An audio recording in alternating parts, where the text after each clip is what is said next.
So Larry, you're a former HR guy, and when you think about taking this advantage that performance management can confer and actually translating it into the behaviors of line executives talking to the people who work for them. How do you help line executives do a better job of doing that? Well, I think a lot of people, they have problems, they have a reluctance to do this because, you know, we don't like to be giving bad news. We don't like to be in tense situations. And so there's a concept that we talk about called managerial courage that I think applies here, which is the courage to have the tough conversations when you need to have them.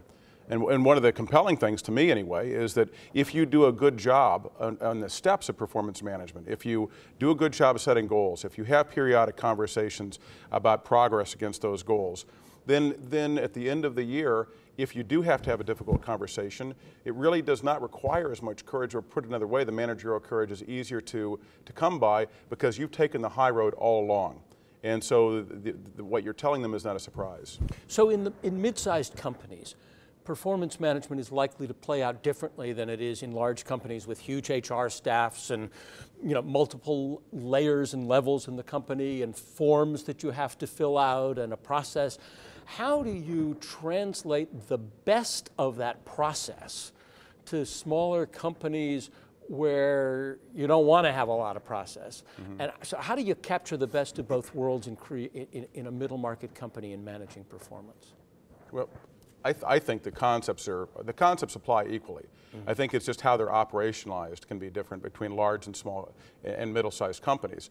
I think fundamentally, whatever the process is, if people understand what their goals are, if they understand what they're going to be held accountable to, if they have periodic chances to find out how they're doing, then however that's done within the organization, whatever is the right fit, and it very well could be different for middle market companies versus larger companies, then that's what they should do. There might even be an advantage, right, in having the sort of less bureaucracy, more person-to-person conversation, provided the manager has the training that she or he needs to do that right, and also, you know, to have the honest conversation, not necessarily a difficult conversation. It might also be, by the way, you're the best thing since sliced bread. We love your work. How can we challenge you and stretch you? What do you see? No, I agree, Tom. I mean, we have, you know, in the middle markets, we have family-owned businesses. We have, you know, private equity firms. Many of these are not the big Fortune 500 companies.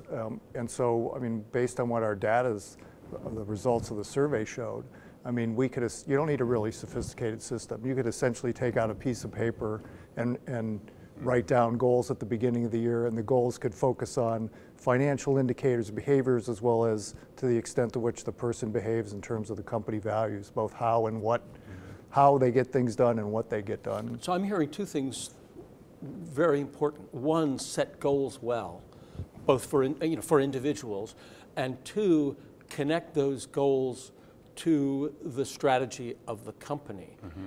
And I'm also thinking a third thing, which is pretty important to have human contact, but without politics.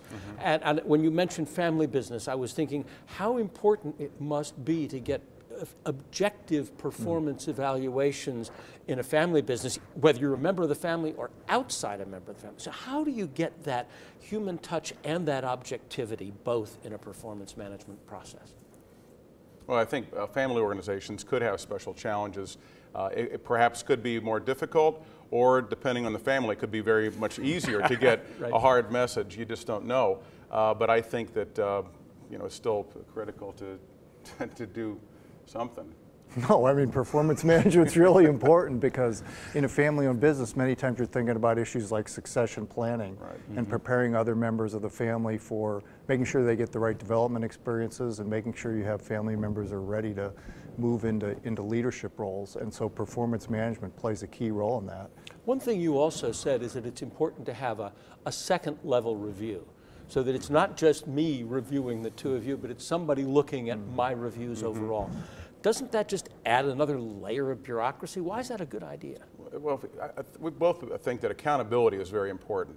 So you want people to feel some sense of accountability for making accurate ratings of their people.